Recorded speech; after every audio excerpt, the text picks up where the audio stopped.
In subtopic D.5 on further cosmology, we're going to have a look in a bit more detail at what it means to study the universe. And first of all, we need to talk about the cosmological principle.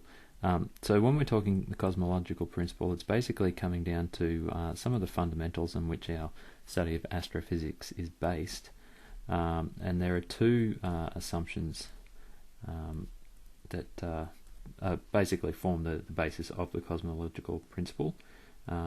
So those two assumptions can be stated in one sentence and is the actual cosmological principle, and that is that the universe is homogeneous and that it is isotropic as well.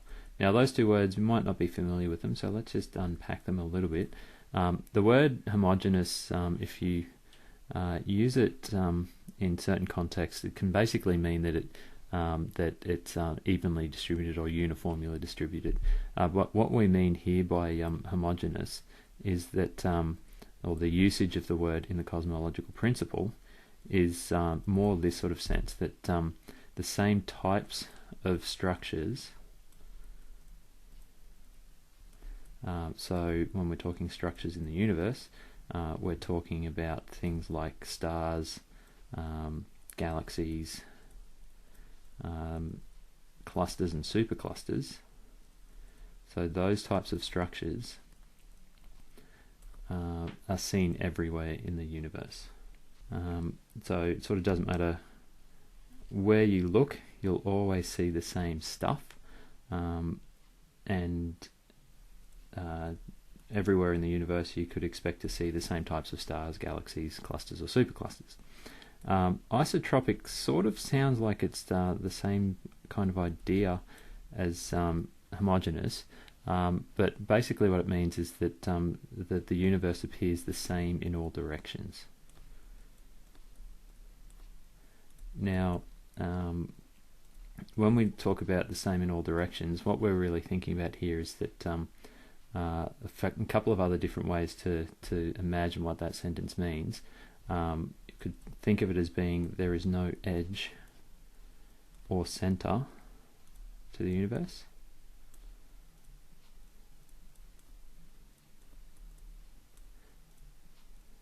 An alternative again is that we are not in any special place in the universe.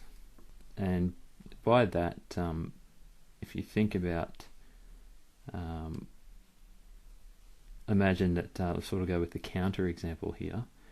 If the universe did have an edge and we were somewhere near that edge, what we would expect to see if we sort of looked outwards away from the center of the universe, we'd expect to see fewer stars, fewer galaxies.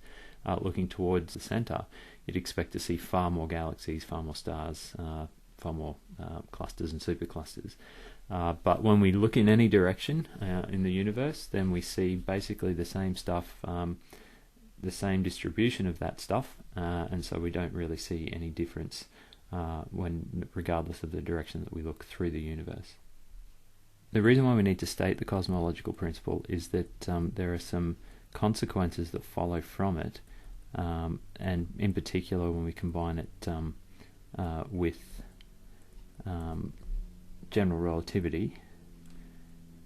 We're not covering general relativity here, so I won't go into any great detail about explaining general relativity as an area of study. But if you're interested, certainly go and look it up yourselves.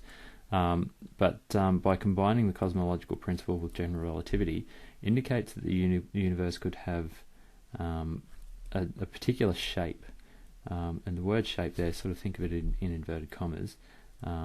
And the way that we're going to consider it in this description here, we're going to, instead of trying to think about a three-dimensional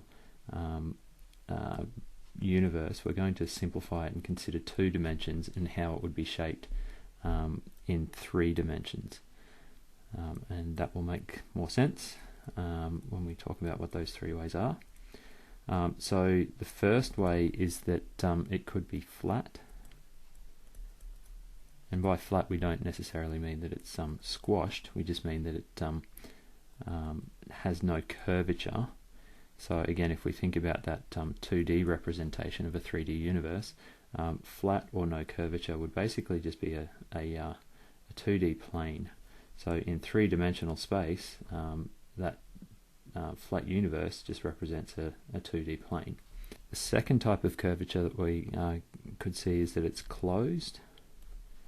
Another way that that's described is that it's positively curved.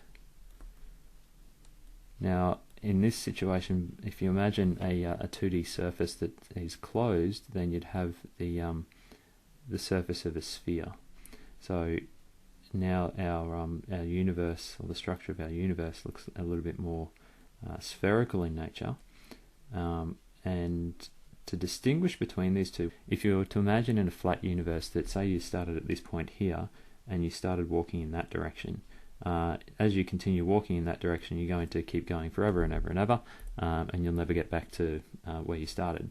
For a closed universe, if I was to start at this point here and start walking in that direction, then it's possible that over time I'll eventually sort of go all the way off that edge of the universe, come around that side, come back this side, and then end up back at my starting point. So just by travelling in a straight line effectively, or in just continuing to move forward, I could actually come back to my original position. The last type of universe that we might be existing in is known as an open universe, or negatively curved. Now the shape here is a bit interesting to draw. It's sometimes considered to be a saddle. I'll try and really accentuate it.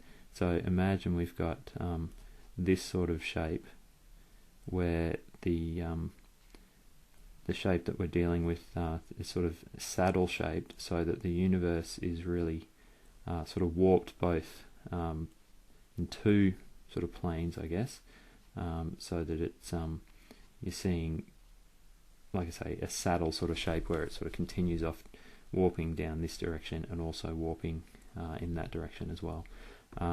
So that would be a negative curvature.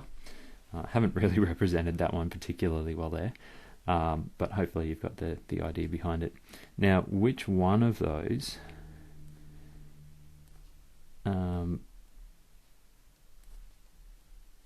so which one of these curvatures our universe exists in depends on the density of the universe, or the average density. And the next few videos we're going to look at what that means in more detail. And just really quickly, if there's a critical density, so if the universe has the critical density, and we'll talk about what that critical density really means. So if it has the critical density, then it would be flat. If it has more than the critical density, it would then be closed.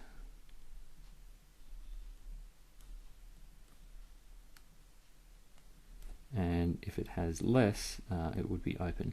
Now, when we're talking about whether it's more, less, or the same, or equal to the critical density, what we're really saying is what's going to happen to the universe, what's the endpoint, what's going to happen when the universe sort of, is it going to end? Is it going to come to a close? What's the ultimate endpoint for the universe? And we'll talk a little bit more about that as we go through the next couple of videos.